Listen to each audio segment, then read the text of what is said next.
কিছু ভালো লাগার মুহূর্ত চ্যানেলে আমার সকল দর্শক বন্ধুদের জানাই স্বাগত। আশা করি সবাই ভালো আছেন আর সুস্থ আছেন। আজ যে ছোট গল্পটি পড়ে শোনাব সেটির নাম স্টোভ। লিখেছেন শ্রদ্ধেয় সাহিত্যিক প্রেমেন্দ্র মিত্র। আসুন শোনা যাক। স্টোভটা আর না বাতিল করলে নয়। পাম্প করতে করতে হাতে ব্যথা ধরে যায়। কোনো রকমে যদি বা তারপর ধরে, তবু থেকে থেকে অদ্ভুত শব্দ করে এমন দপদপ করে ওঠে যে ভয় করে। সত্যি ভয় করে? বাসন্তীর মনে প্রশ্নটা ঝিলিক দিয়ে উঠতে না উঠতেই স্বামী শশীভূষণ মাঝখানে দরজাটা একটু ফাঁক করে ব্যস্তভাবে জিজ্ঞাসা করে, কি গো, এখনো চা হলো না? তোমার চা খাওয়াতে ওদের ট্রেন ফেল করিয়ে ছাড়বে নাকি? তা হলোই বা ট্রেন ফেল, জলই তো আর পড়েনি। একটা রাত আমরা জায়গা দিতে পারবো। শশীভূষণ এবার আরও একটু ব্যস্তভাবেই ঘরেই এসে দাঁড়ায়। না না, তুমি বুঝতে পারছো না। শশীভূষণকে কথাটা শেষ করতে না দিয়ে বাসন্তী একটু ঝংকার দিয়েই বলে, বুঝতে খুব পারছি, কিন্তু কি করব বলো? দুটো বই তো 10টা হাত তো আর নেই। শশীভূষণের এতক্ষণে স্টোভটার দিকে দৃষ্টি পড়ে। অত্যন্ত উদ্বিগ্নভাবে সে বলে, তুমি আবার ওই স্টোভ বের করেছো? বার করবো না তো কি করব? একটা উনুনে এত তাড়াতাড়ি সব কিছু হয়? শশীভূষণের দিকে চেয়ে তারপর একটু হেসে সে বলে, তোমার অতিথিকে শুধু চা দিয়ে তো আর বিদায় করতে পারি না।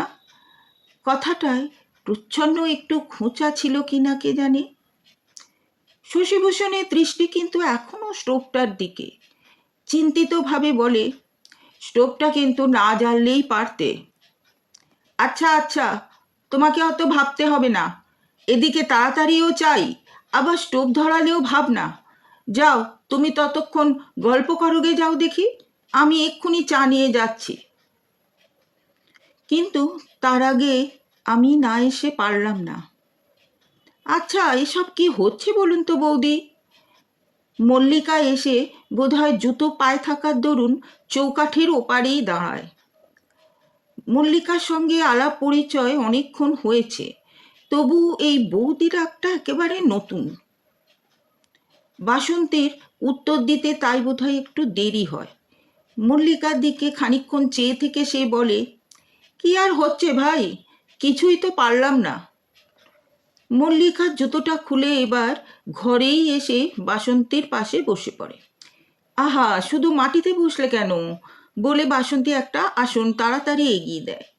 আসনটা সরিয়ে রেখে মল্লিকা বলে, থাক, শুধু মাটিতেই বসলে আমার মান যাবে না। কিন্তু আপনি যে রীতিমতো কুটুম্বিতা শুরু করে দিলেন, তবু যদি নিজে থেকে খোঁজ করে না আসতে হতো। বাসন্তী স্বামীর দিকে একবার চকিত কটাক্ষ নিক্ষেপ করে বলে, সে দোষ তো ভাই আমার নয়। এতক্ষণে নাগারে পাম্প দেওয়ার পর স্টোভটা ধরে উঠেছে। চায়ের কেটলিটা তার উপর চাপিয়ে দিয়ে বাসন্তী উঠে পড়ে। বলে, আমায় একটু রান্নাঘরে যেতে হচ্ছে ভাই, আপনারা বসে ততক্ষণ গল্প করুন। বাসন্তী উঠে চলে যায়। মল্লিকা মাথা নিচু করে বসে থাকে। শশীভূষণ আড়ষ্টভাবে দাঁড়িয়ে থেকে ঠিক কী করা উচিত বুঝতে পারে না। স্টোভের সাইলেন্সারটাও খারাপ, তার একঘেয়ে কর্কশ শব্দ বেশ একটু অস্বস্তিকর। মল্লিকা মাথা নিচু করেই হঠাৎ ঈষৎ চাপা গলায় বলে, এভাবে এসে বোধ হয় ভালো করিনি। কথাগুলো আরো মৃদুস্বরেই মল্লিকা বুঝি বলতে চেয়েছিল। স্টোভের আওয়াজের দরুন গলাটাকে একটু বেশি চড়াতে হয়। মনে হয় কথাগুলো যেন উঁচু পর্দায় ওঠার দরুনই মর্যাদা হারায়, কেমন যেন একটু সুলভ হয়ে পড়ে। না না, খারাপ কিসের? শশীভূষণ কেমন একটু আড়ষ্টভাবেই জবাব দেয়। কিন্তু জবাবটা ঠিক এভাবে মল্লিকা আশা করেনি। এবার শশীভূষণের মুখের দিকে চোখ তুলে সে বলে, কেন? এতদিন বাদে এ খেয়াল হলো নিজেই জানি না, অথচ এই লাইনে আরও 2-3 বার গেছি। গাড়ি বদলাবার জন্য স্টেশনে অপেক্ষাও করেছি 4-5 ঘন্টা, তখনও জানতাম তোমরা এখানেই আছো। শশীভূষণ কোনো জবাব দেয় না। স্টোভটা হঠাৎ দপ দপ করে ওঠে, তারপর আঁচটা কেমন নিভে যায়। বোধহয় নিজের অজ্ঞাতেই মল্লিকা একটু সরে বসে পাম্প দিতে আরম্ভ করে। স্টোভের শিখাটা বেড়ে ওঠার সঙ্গে সঙ্গে কর্কশ আওয়াজটায় সমস্ত ঘর ভরে যায়। হঠাৎ শশীভূষণ অত্যন্ত ব্যস্ত হয়ে বলে, আরে আরে করছো কি? অত পাম্প দিও না। পাম্পটা থামিয়ে মল্লিকা শশীভূষণের দিকে চেয়ে একটু অবাক হয়ে জিজ্ঞাসা করে, কেন? মানে, স্টোভটা অনেক দিনের পুরনো, খারাপ হয়ে গেছে, হঠাৎ ফেটে যেতে পারে। শশীভূষণের দিকে পরিপূর্ণ স্থির দৃষ্টি রেখে মল্লিকা বলে, তাহলে ভয়ানক একটা কেলেঙ্কারি হয় না? শশীভূষণ কেমন একটু সংকুচিতভাবে চোখটা সরিয়ে নেয়। মল্লিকা কিন্তু চোখ না নামিয়েই আবার বলে, তোমার স্ত্রী মানে বৌদি তো এই স্টোভই জ্বালেন। শশীভূষণ অন্যদিকে চেয়েই বলে, না, খারাপ হয়ে গেছে বলে এটা ব্যবহার হয় না। আজকে কেন যে বার করেছে কে জানে। ও বলে মল্লিকা এবার মাথা নিচু করে খানিকক্ষণ চুপ করে থাকে। হঠাৎ শশীভূষণ চমকে উঠে বলে, ও কি হচ্ছে কি? বলছি পাম্প দিও না, বিপদ হতে পারে। স্টোভের আওয়াজের দরুন শশীভূষণের কথাগুলো বেশ চেঁচিয়েই বলতে হয়। বাসন্তী তখন রান্নাঘর থেকে বড় একটা থালা হাতে নিয়ে দরজায় এসে দাঁড়িয়েছে। একটু হেসে জিজ্ঞাসা করে, বিপদ আবার কি হলো? মুখ ফিরিয়ে বাসন্তীর দিকে তাকিয়ে মল্লিকা সকৌতুক হাসির সঙ্গে বলে, দেখুন তো বৌদি, আপনার স্টোভে একটু বেশি পাম্প দিলেই নাকি বিপদ হবে। স্টোভটা কি অতই খারাপ নাকি? বাসন্তী স্বামীর দিকে একবার তাকায়, তারপর রান্নাঘর থেকে আনা গরম খাবারের থালাটা ছোট টেবিলের ওপর রেখে বলে, খারাপ হতে যাবে কেন? ওর ওই রকম অদ্ভুত ধারণা, সেই পুরনো হলেই বুঝি স্টোভ অচল হয়ে যায়। আমিও তাই বলি। মল্লিকা সমানে স্টোভটায় পাম্প দিতে থাকে। কেটলির তলা থেকে নীল আগুনের শিখা হিংস্র গর্জন করে যেন ফনা তোলে। শশীভূষণ কি বলতে গিয়ে যেন বলতে পারে না। কেমন একটু ভীত অসহায়ভাবে বাসন্তীর দিকে তাকায়। বাসন্তী তবু চুপ করে দাঁড়িয়ে। হঠাৎ শশীভূষণ ঘর থেকে বেরিয়ে যায়। বাসন্তী একটু হেসে মল্লিকার পাশে বসে পড়ে। স্টোভটা একটু সরিয়ে নিয়ে বলে, থাক ভাই থাক, আর দরকার নেই। দুদণ্ডের জন্য দেখা করতে এসে অত খাটলে আমাদের যে লজ্জা রাখার জায়গা থাকবে না। আপনি ও ঘরে গিয়ে বসুন, আমি এক্ষুনি চা নিয়ে যাচ্ছি। আপনার ভাই বোধ হয় এতক্ষণ একা একা অতিষ্ঠ হয়ে উঠেছে। মল্লিকা সব কথা শুনতে পায় কিনা কে জানে। হঠাৎ যেন অত্যন্ত লজ্জিত হয়ে সে বলে, আপনি বোধহয় ভয় পাচ্ছিলেন যে স্টোভটা আমি ফাটিয়েই দিলাম। না, ভয় কেন পাবো? ফাটবার হলে ও স্টোভ অনেক আগেই ফাটত। বাসন্তীর গলার সুরটা তারপর পাল্টে বলে, আপনাকে কিন্তু সত্যি এবার উঠে ও ঘরে যেতে হবে। এমনিতেই অতিথি সৎকারের যথেষ্ট ত্রুটি হয়ে গেছে। না, আপনি লৌকিকতার চরম করে ছাড়লেন বলে মল্লিকা এবার পাশের ঘরে চলে যায়। স্টোভের আওয়াজটা পাশের ঘরেও বেশ প্রচণ্ড, তবে একেবারে অত দুঃসহ নয়। মল্লিকার পায়ের শব্দ তাই বোধ হয় শশীভূষণ শুনতে পায় না। একেবারে কাছে গিয়ে দাঁড়াবার পর চমকে মুখ তুলে তাকায়। তারপর কেমন যেন একটু সংকুচিতভাবে বলে, হে, তোমার ভাই আবার একটু ঘুরে বেড়াতে গেল। ট্রেনের সময় হয়ে যাবে বলে ভয় দেখালাম, তবু শুনল না। তা যাকগে, তোমার ভয় নেই, ট্রেন আমরা কিছুতেই ফেল করব না। কথাটা কোনো রকম ঝাঁঝ না দিয়েই মল্লিকা বলে। তারপর শশীভূষণের দিকে তীক্ষ্ণ দৃষ্টিতে না তাকিয়েও পারে না। শশীভূষণ কি এ কথারও একটা উত্তর দিতে পারে না? শশীভূষণ কিন্তু নীরবে অন্যদিকে মুখ ফিরিয়ে থাকে। মল্লিকার ইচ্ছে হয় হঠাৎ চিৎকার করে বলে, তোমার ভয় নেই, ভয় নেই। 5 বছর বাদে আজ হঠাৎ তোমার সংসারে ভাঙন ধরাবো বলে আমি আসিনি। তবে আগুন অনেক নিভে গেলেও একটা দুটো স্ফুলিঙ্গ হয়তো এখনো আছে নির্লজ্জের মতো, এই আশাই করেছিলাম। এসব কিছুই সে বলে না অবশ্য, নিতান্ত সহজভাবেই সাধারণ আলাপ করার চেষ্টা করে। তোমার এখনকার চাকরি তো প্রায় 4 বছর হলো না? হ্যাঁ, প্রায় তাই। ভালো লাগে এই রকম মফস্বল শহরে পড়ে থাকতে? না লাগলে উপায় কি? কলকাতার কোনো কলেজে চাকরি পাওয়া তো সোজা নয়। উপায় কি? ঠিক শশীভূষণেরই যোগ্য উত্তর। এই হলো শশীভূষণের সত্যকার চরিত্র। চিরকাল ভাগ্যের কাছে আগে থাকতেই হার মেনে সে বসে আছে। স্রোতের বিরুদ্ধে একটি বার রুখে দাঁড়াবার সাহসও তার নেই। 5 বৎসর আগেও এমনি করেই সে দুর্বলভাবে নিজেকে ভাগ্যের হাতে ছেড়ে দিয়েছিল। সেদিন এতটুকু দৃঢ়তা তার মধ্যে থাকলে হয়তো তাদের জীবনের ইতিহাস আরেক রকম হতে পারত। সেদিনটা এখনো তার ভালো করেই মনে আছে। অনেক ভেবেচিন্তে মিউজিয়ামের একটা ঘর তখন তারা পরস্পরের সঙ্গে দেখা করবার জন্য ঠিক করে নিয়েছিল।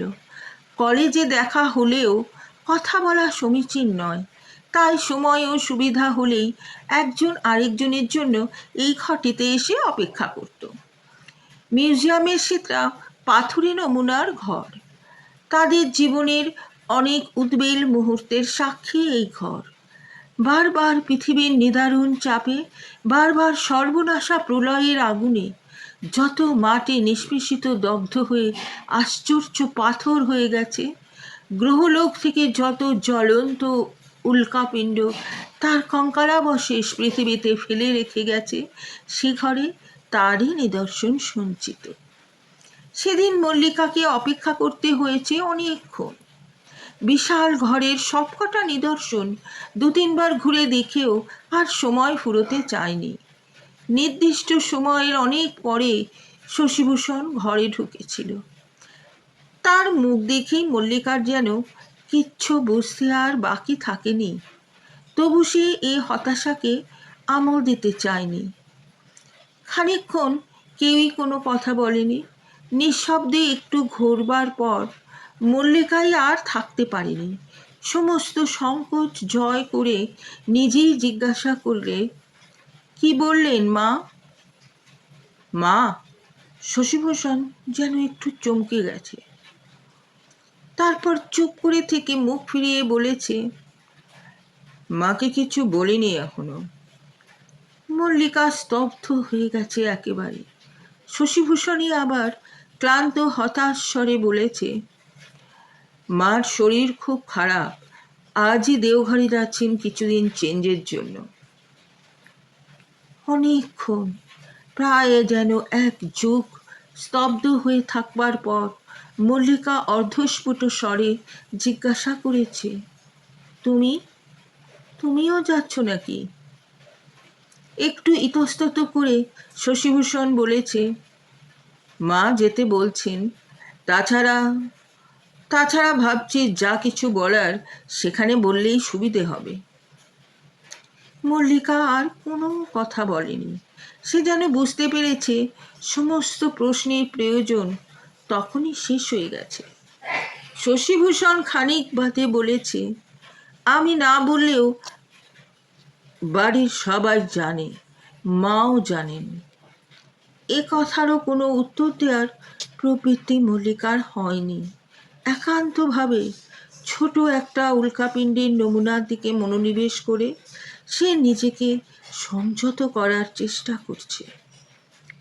শশীভূষণ আবার বলেছে অত্যন্ত অপরাধীর মতো, শরীর খারাপের ওপর মা হয়তো বড় বেশি চিন্তিত হয়ে উঠবেন, এই ভয়েই এখনো কিছু বলিনি। আমি জানি মাকে শেষ পর্যন্ত বোঝাতে পারবো। একটা জ্বালাময় উত্তর বুক থেকে কণ্ঠ পর্যন্ত উথলে উঠছে।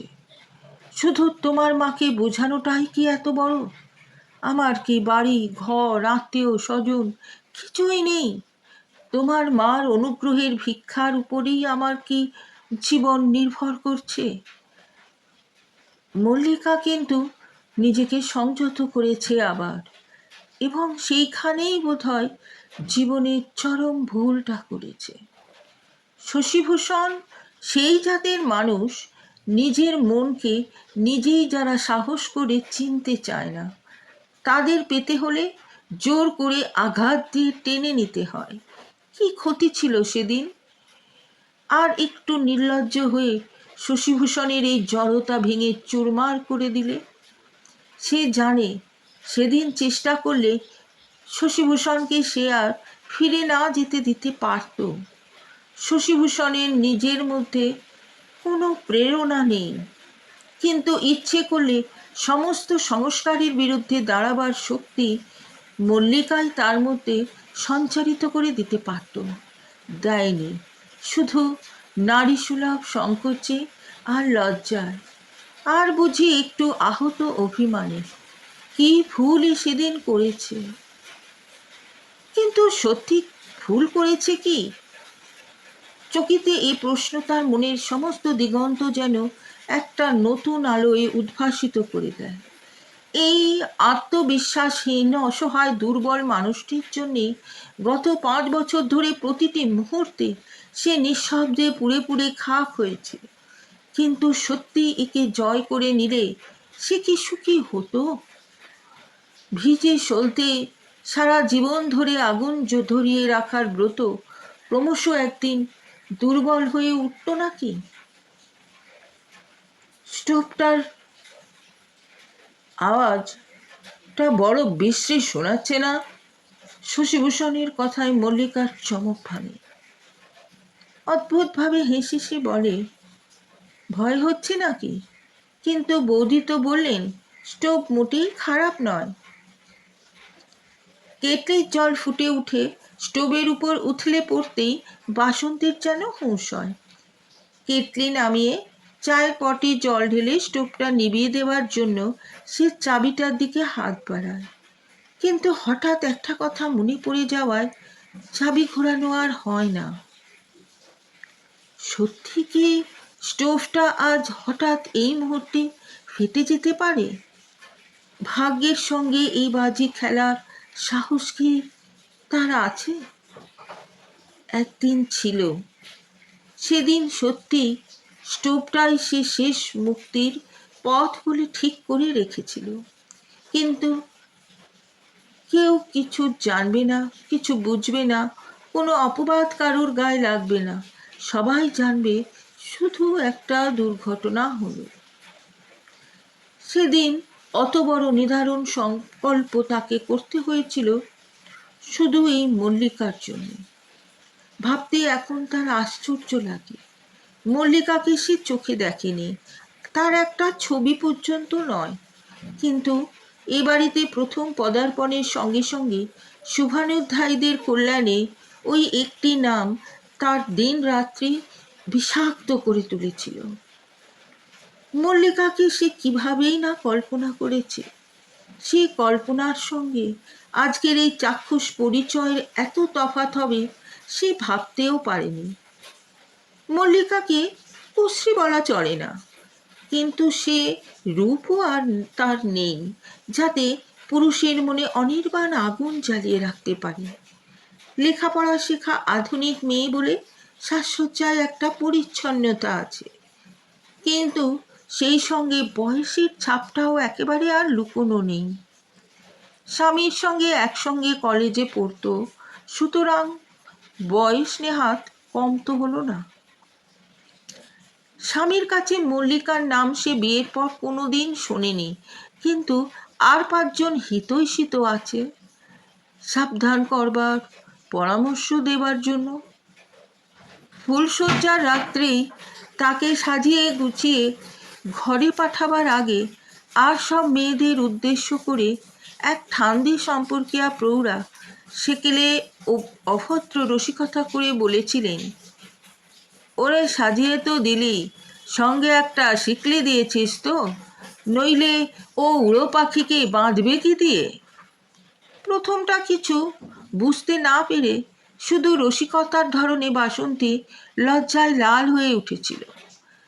কিন্তু বোঝানোই যাদের আনন্দ, তারা না বুঝিয়ে ছাড়বে কেন? একটু একটু করে কিছুই তার প্রায় শুনতে বাকি থাকেনি। স্বামীর মুখে এক আধবার মল্লিকার নাম শুনলে সে বোধহয় অতটা আহত হতো না, যতটা হয়েছে তার আপাত নির্বিকার নীরবতায়। কতদিন বিছানায় স্বামীরকে চুপ করে শুয়ে থাকতে দেখে তার বুকের ভেতরটা জ্বালা করে উঠেছে। হয়তো হয়তো কেন, নিশ্চয়ই স্বামী এখন মল্লিকার কথাই ভাবছেন। মল্লিকায় যদি তোমার দিবারাত্রির ধ্যান, তো আমায় বিয়ে করতে গেছিলে কেন? ইতরের মতো ঝগড়া করে কথা বলতে পারলে বুঝি খানিকটা বুকের জ্বালা কমতো। কিন্তু তার বদলে সে বিছানা ছেড়ে উঠে দরজা খুলে বাইরে চলে গেল। শশীভূষণ খিল খোলার শব্দে একটু চমকে জিজ্ঞাসা করেছে, যাচ্ছ কোথায়? বাইরে বারান্দায় যাচ্ছি। বাস, আর কিছু বলার দরকারই হয়নি। হঠাৎ বারান্দায় যাওয়ার কোনো কারণই স্বামী জানতে চান না, তার কোনো কৌতূহলই নেই।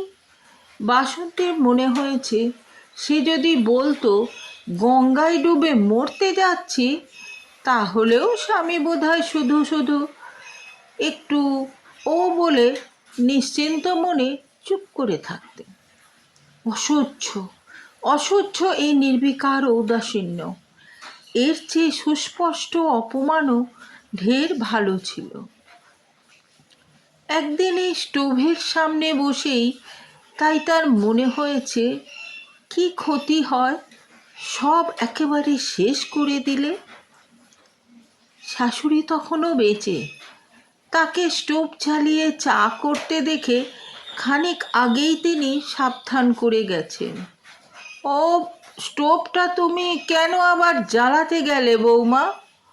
ওটা খারাপ হয়ে গেছে বলে আমি কাউকে ছুঁতেই দিই না। দেখো বাবু, যেন ফেটে টেটে আবার একটা কেলেঙ্কারি না হয়। ফেটে গিয়ে কেলেঙ্কারি? হ্যাঁ, এরকম দুর্ঘটনা খুব নতুন নয়। বাসন্তী প্রাণপণে স্টোভটায় পাম্প দিয়েছে, কোনো দুর্ঘটনাই কিন্তু ঘটেনি। তারপর ধীরে ধীরে কবে থেকে যে সব বদলে গেছে বাসন্তী ঠিক স্মরণ করতেই পারে না।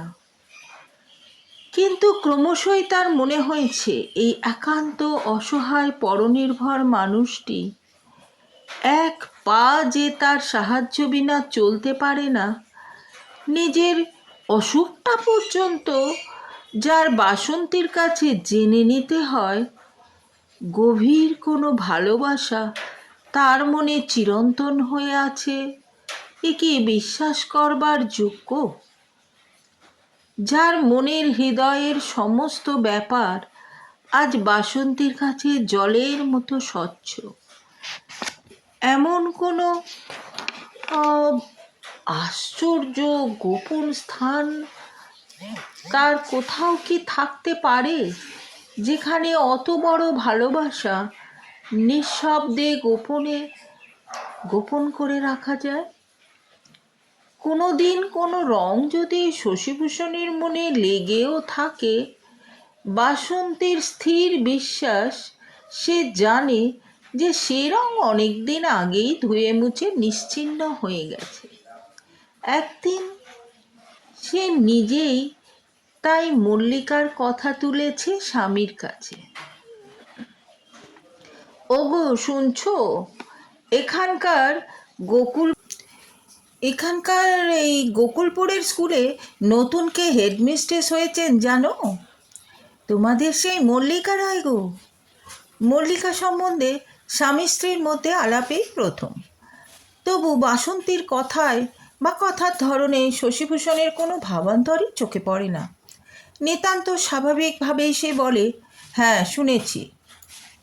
একটা নির্লিপ্ততা বুঝি বাসন্তী আশা করেনি। সে আবার একটু খোঁচা দেবার জন্যই বলে, আমাদের এই জংশন স্টেশনেই তো গাড়ি বদল করে যেতে হয়, একবার আসতে বলো না কেন? কী জন্যে? শশীভূষণ যেন একটু অবাক হয়ে জিজ্ঞাসা করে। কী জন্যে আবার? একবার একটু দেখতাম বলে বাসন্তী সেখান দিয়ে চলে যায়।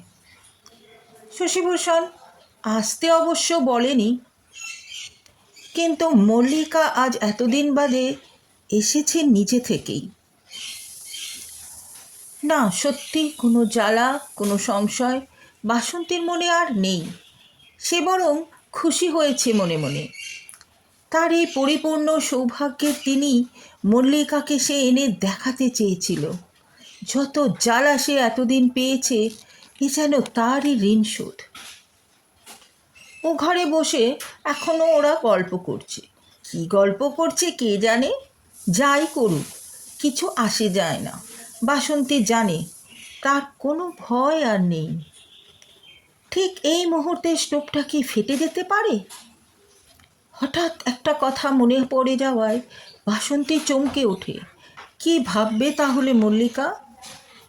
কি ভুল ধারণাই না সে করতে পারে? অনায়াসেই ভাবতে পারে এই নিদারুণ নাটকীয় পরিণামের সেই বুঝি মূল। বুঝি সে আশাতেই বহুদিনের নিরুদ্ধ বেদনার এই আত্মঘাতী বিস্ফোরণ। না না, এ মিথ্যে গৌরবের সুযোগ কিছুতেই মল্লিকাকে দেওয়া যায় না। স্টোভটা নেভানোর জন্যে মালত বাসন্তীর চাবিটাকে ঘোরাতে যায়। হঠাৎ চাবিটা এত এঁটে গেলই বা কী করে? বাসন্তী সমস্ত শক্তি দিয়েও সেটাকে ঘোরাতে পারে না। হঠাৎ ভয় পেয়ে তার মনে হয় শশীভূষণকে ডাকবে কি না, কিন্তু না, সে বড় লজ্জার ব্যাপার। তাহলেও মল্লিকার কাছে মান থাকে না। স্টোভটা কিন্তু সত্যি ফের উন্মাদের মতো হিংস্র গর্জন করছে। উঠে কোথাও সরে যাবার কথাও বাসন্তী ভাবতে পারে না। প্রাণপণ শক্তিতে সে চাবিটা খোলবার চেষ্টা করে। কিছুতেই আজ কোনো দুর্ঘটনা যে ঘটতে দেওয়া যায় না। গল্পটি আপনাদের কেমন লাগলো অবশ্যই জানাবেন কমেন্টে। আপনাদের একটি লাইক বা একটি কমেন্ট আমাকে মোটিভেট করে। আর আপনি যদি নতুন হন আমার চ্যানেলে, তাহলে সাবস্ক্রাইব করার অনুরোধ রইল। ধন্যবাদ।